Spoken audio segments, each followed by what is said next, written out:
எனக்கு பெரிய சர்ப்ரைஸாக இருந்தது என்னென்னா, பிரிட்டோ வந்து அந்த கதையை சொல்லும்போது தான் ஃபஸ்ட் ஃபிலிம் டைரக்டர் கதை சொல்ல போகிறாருன்னு கூப்பிட்டாங்க. சரி நம்ம இடத்துல மீட் பண்ணோம்.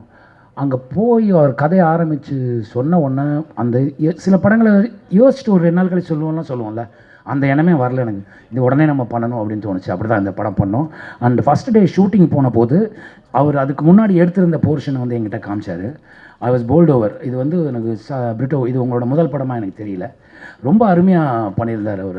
அவர் ரெண்டாவது பிரிட்டோவை பற்றி இன்னொரு விஷயம் நான் சொல்லணுன்னா, இந்த இந்த பேன் இண்டியா டைரக்டர்ஸ்னு சொல்கிறாங்கல்ல, அந்த லிஸ்ட்டில் இன்னொரு 6 மாதமோ 1 வருஷத்துலையோ அவர் போய் சேர்ந்துருவார்னு நினைக்கிறேன். ஏன்னா அவ்வளோ நல்ல படம் ஒன்று பண்ணியிருக்காரு இந்த நிறம் மாறும் உலகில். அண்ட் நான் இந்த படத்தில் ஸ்க்ரீன் ஷேர் பண்ணது சுரேஷ் மேனன் சார் கூட, அப்புறமா காவ்யா அறிவுமணி அவங்க கூட, அப்புறமா வந்து ரிஷிகாந்த் அவங்க கூட, அண்ட் வேறு யார், ஆமாம் அவங்க தான், இவங்க தான், இத்தனை பேர் தான் அந்த என்னோடய போர்ஷனில் ஷேர் பண்ணிக்கிட்டது. ரொம்ப அருமையாக பண்ணாங்க எல்லோரும். நான் நடிக்கிறதுக்கு போகிறதுக்கு அன்றைக்கி முதல் நாள் இவங்கள வச்சு ஒரு சீன் எடுத்திருந்தாங்க. அந்த சீனோட ஃபுட்டேஜையும் காமிச்சார். எனக்கு கொஞ்சம் பயம் வந்துச்சு, என்னடா ஆளாளுக்கு திங்குறாங்களே, நம்ம என்ன பண்ண போகிறோம்னு தெரியலையேன்னு. அந்த பயத்தோடு தான் போய் நடித்தேன். ரொம்ப நல்லா வந்ததுன்னு சொன்னாங்க. அண்ட் ரியோவாக இருக்கட்டும், சாண்டி மாஸ்டராக இருக்கட்டும், சுரேஷ் மேனன் சார், எங்களுக்கு senior Suresh Menon sir cinematographer இதில். பட் அவர் வந்து என்னை ஒரு தம்பி மாதிரி பார்த்துக்கிட்டார் அதில்.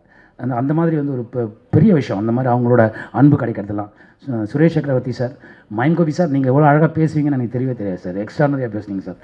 அந்த ஏகன், நண்பர் ஏகன், அப்புறமா விஜய் மேம், லவ்லீன், அப்புறமா காவ்யா அண்ட் ஐரா, சாரி ஹரிணி எல்லாருமே பிரமாதம் பண்ணியிருக்காங்க. ரொம்ப ஹைலைட் என்னென்னா, பாரதிராஜா சாரும் வடிவகரசி மேமும் பண்ணியிருக்காங்க. அது வந்து ரொம்ப இன்ட்ரெஸ்டிங்காக இருந்தது. அதில் ஒரு சின்ன ஃபன் எலிமெண்ட்லாம் வச்சுருந்தீங்க. ரொம்ப அருமையாக இருந்தது பிரிட்டோ. அண்ட் தேங்க்ஸ் டு அவர் ப்ரொடியூசர்ஸ். ரொம்ப நல்ல ஒரு அருமையான படத்தை கொடுத்தாங்க. முதல்ல அறிமுகம் இதில் பேசும்போது ப்ரொடியூசர் சொன்னார், இந்த சினிமா தாய் எனக்கு வந்து பால் ஊட்டலை அப்படின்னு சொன்னார். அதுக்கப்புறம் நான் ப்ரொடியூசர் ஆனேன்னு சொன்னார். ஆனால் நீங்கள் இந்த இடத்துக்கு வரணும்னு தான் சார் அவன் பால் ஊட்டலை சார், ஆனால் அவன் சினிமா தாய்க்கு தலைமகன் ஆகிட்டீங்க சார் நீங்கள். ஸோ அது நாட் ஒரே அபவுட் என்னென்னா, பல பேருக்கு வேலை கொடுக்க போகிறீங்க, அது தைரியமாக இதில் ஓப்பனாக வேறு சொன்னீங்க. நல்ல ஸ்கிரிப்டோட வாங்க, என்னோடய கம்பெனியில் வந்து உங்களுக்கு வந்து வாய்ப்பு இருக்குதுன்னு சொன்னீங்க. ரொம்ப தேங்க்ஸ் சார். அதுக்கு அடுத்த ஜென்ரேஷனை வேறு இடத்துக்கு கூட்டு போகிறதுக்கு. அண்ட் மார்ச் 7ஆம் தேதி இந்த படம் ரிலீஸ் ஆகுது. Arjun, I'm so sorry, cameraman Arjun, அவரை பற்றி சொன்னேன். அவர் தான் என்னோடய போர்ஷன் ஷூட் பண்ணார், ரொம்ப நல்லா பண்ணார். ஆர்ட் டைரக்டர், நான் பாம்பே, எனக்கு வந்து லெஃப்ட் ரைட் அண்ட் சென்டர் தெரியுங்க. அங்கே நான் சுத்தாத தெரு கிடையாதுங்க. அந்த செட்டுக்குள்ளே போன உடனே எனக்கு நான் பாம்பேயில் வந்த மாதிரி ஒரு சின்ன ஒரு ஜர்க் அடிச்சிச்சு எனக்கு. ஏன்னா இவ்வளோ நேச்சுரலாக பண்ணியிருக்காருன்னு. அவரும் ரொம்ப அருமையாக பண்ணியிருந்தார் ஆர்ட் டைரக்டர். அந்த கூட ஒர்க் பண்ண எல்லா டெக்னீஷியனும் சரி, கூட நடித்த எல்லா நடிகர்களும் சரி, என்னோட மனமார்ந்த வாழ்த்துக்கள்.